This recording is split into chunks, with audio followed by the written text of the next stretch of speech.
To match your wallpaper color on Samsung One UI 6.1.1, start by going to your home screen and finding an empty space. Long press on this empty space, which will bring up some settings. At the bottom left of your screen, you'll see an icon labeled Wallpaper and Style.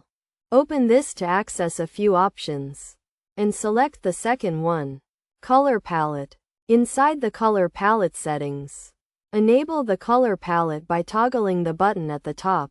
Then, select Wallpaper Color, and choose the pattern or colors you like. You can swipe left or right to see more options if they're available.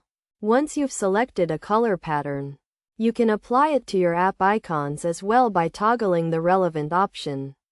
If you're happy with your selection, press Apply to see the changes on your home screen. If you're not satisfied, you can go back and experiment with different options until you find one you like. Then click Apply to save your changes.